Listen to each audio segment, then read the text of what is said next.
Jalaluddin রুমির নাম শুনেছেন? Jalaluddin Rumi, Masnavi. এই জালালউদ্দিন রুমি প্রথম যুগে মানে মসনবী লেখার আগে উনি ছিলেন বড় রোব দবদবাওয়ালা আলেম।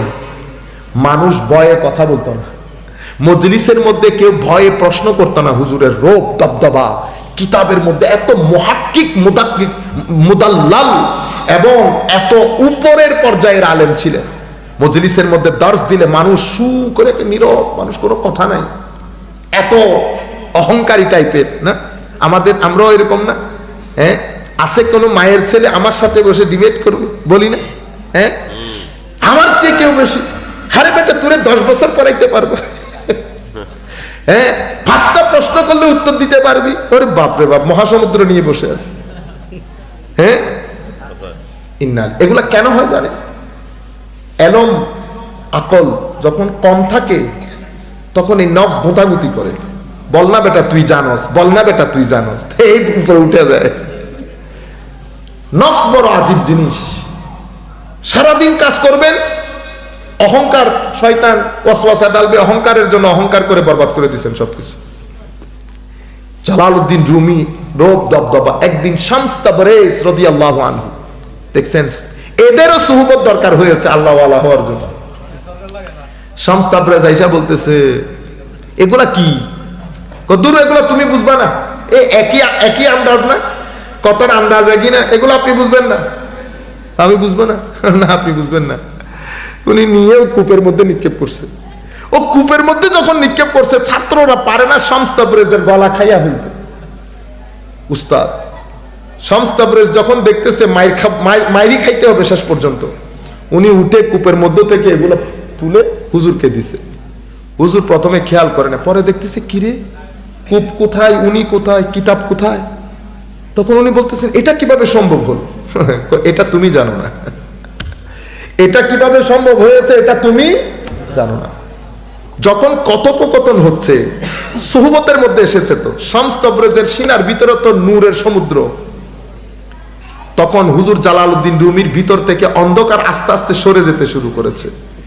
যেই সরে যেতে শুরু করেছে, বাচ্চা আছে না, বাচ্চা, আমার ছেলে এই 15 মাসে এটা খাবে না, এটা খাবে না, এটা খাবে না, তো চকলেট নিয়ে আসছে, চকলেট দিচ্ছি খায় না। জালালউদ্দিন রুমি কিন্তু খেতে চাচ্ছে না, তো খায় না। জোর করে যখন মুখে একটু লাগাই দিছি, ও খোদা রে খোদা, আর কিছু খায় না সে এখন ঘুরে ফিরে আমার আঙ্গুল দেখে, বুঝতে পেরে মজা লেগে গেছে।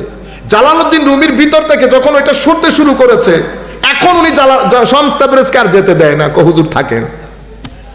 এখন উনি ওইটাই খেতে চান। কই গেছে দরস, কই গেছে ছাত্র, না এখন ওই চকলেটের পিছনে 6 মাস থাকছে। থাকার পরে সিনাবর্তী যখন নূর, জালালউদ্দিন রুমি বলতেছে হায় হায়, মৌলবী হারগিজ না শুদ মৌলায়ে রুম, তা গুলামে শামস তাবরেজ না শুদ। মৌলবী কখনো মৌলায়ে রুম হতে পারতো না, মৌলায়ে রুম মানে রুমের সম্রাট হতে পারতো না, যদি শামস তাবরেজের গোলামিয়ত এখতিয়ার না করত। আপনারা বুঝতে পেরেছেন? এই জন্য সুহবত জালালউদ্দিন রুমি ছিলেন, কিন্তু রুহের জিন্দেগি ছিল না। আসলো কোত্থেকে? সুহবত থেকে। হযরত আবু বকর সিদ্দিক বলেন, ফারুকে আজম বলেন,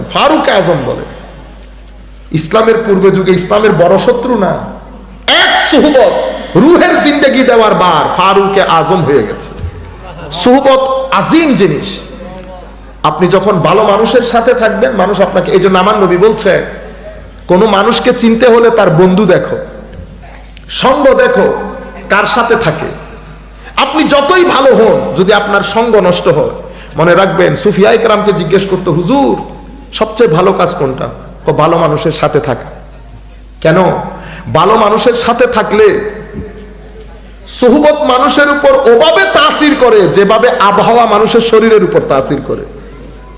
ফারাক শুধু এতটুকু, একটা বোঝা যায় আর একটা সাথে সাথে বোঝা যায় না। কখন আপনি মসজিদে ঢুকে গেছেন আপনি বুঝতেও পারেন নাই। কেন? ও বন্ধুরা নামাজ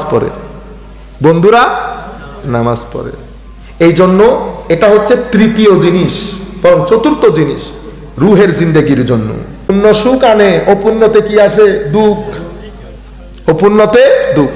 আপনি অতটুকুন জিনিস আনেন যতটুকুন দুঃখ আপনি এফোর্ড করতে পারবেন। আপনি যদি অতটুকু করেন, ওই জিনিস আনিয়েন না। হারাম, আল্লাহ যেটা হারাম করেছেন ওইটা ঘরে ঢুকাইয়েন না। ওইটা আপনার জীবনকে বরবাদ করবে, আপনার পারিবারিক শান্তি নষ্ট করবে, স্বামী স্ত্রীর শান্তি নষ্ট করবে, অস্থিরতা দেখা দেবে। আপনারা মনে করছেন দূর এগুলা কবরের মধ্যে গেলে হয় হয় না, কবর না, কবর পরে, আগের দুনিয়া। এটার মধ্যে আগুন যেটা জ্বলবে সেই আগুনে আপনি নিজেকে অ্যাফোর্ড করতে পারবেন না। ওয়ামাই ইয়ামাল সুআন ইউজযাবে। আপনি এখান থেকে হিসাব নিকাশ করে তারপরে কবরে যাইতে হবে।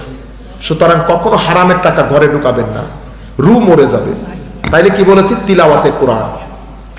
এরপরে তৃতীয় জিনিস যে কাজটা করবেন সেটা হচ্ছে যে সমস্ত রুহানি কিতাব আছে, তাসাউফের কিতাব, কাশফুল মাহজুব, ইহয়া উলুমিদ্দিন, দাকায়েকুল আখবার, কিমিয়াউ সাআদা ইমাম গাজালি, আওয়ারিফুল মাআরিফ, বুনিয়াতুত তালিবিন, রিসালা কুশাইরিয়া, কুতুল কুলুব, লুমা, মানাজিলুস সাইরিন, এই সমস্ত যে তাসাউফের কিতাব বাংলার মধ্যে পাওয়া যায়, আউলিয়ায়ে কেরামের জীবনী, এগুলা পড়বেন। এগুলার মধ্যে রুর গেজা আছে, রুর গেজা আছে। কিছু কিতাব তো মুর্শিদের ভূমিকা পালন করে। কিসের ভূমিকা? মুর্শিদ। কাশফুল মাহজুবকে বলা হয় যে কাশফুল মাহজুব যে করেছে কিতাবই ওই ব্যক্তির মুর্শিদ হয়ে গেছে। আমিও বলতেছি, যিনি বলেছেন হক বলেছেন। কাশফুল মাহজুব মেডিসিনের মতো কাজ করে, ইহয়া উলুমিদ্দিন ইমাম গাজালির মেডিসিনের মতো কাজ করে। আপনি দুই পৃষ্ঠা পড়ে শুইবেন, আপনার তারপরের দিন দুরস্ত হয়ে যাবে। এগুলা রুহের গেজা দান করে। কেন? কারণ এই সমস্ত আউলিয়ায়ে কেরাম তারা বিতর্গতভাবে জিন্দা ছিলেন। চতুর্থ যেই জিনিস সেটা হচ্ছে এমন ব্যক্তির সঙ্গে বসা যেই ব্যক্তি সামাজিকভাবে, সমাজ যাকে ভালো মানুষ বলে।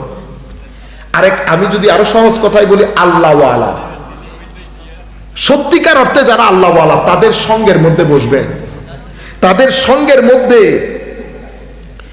তাদের সিনার মধ্যে নূর থাকে। তাদের সাথে বসলে আপনার জীবন পরিবর্তন হবে। জীবন পরিবর্তন হওয়া মানে কি? আমরা সবাই বলি না লাইফ চেঞ্জ হয়ে গেছে। এটার মানে কি?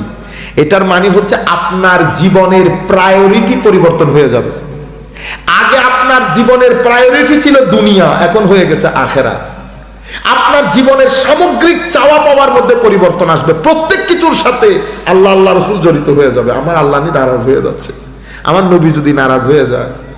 একজনকে একটা বড় কথা বলে ফেলেছেন, হাই খোদা, রাত্রে পর্যন্ত অপেক্ষা করতেছেন, সকালে গিয়ে কখন সরি বলবেন।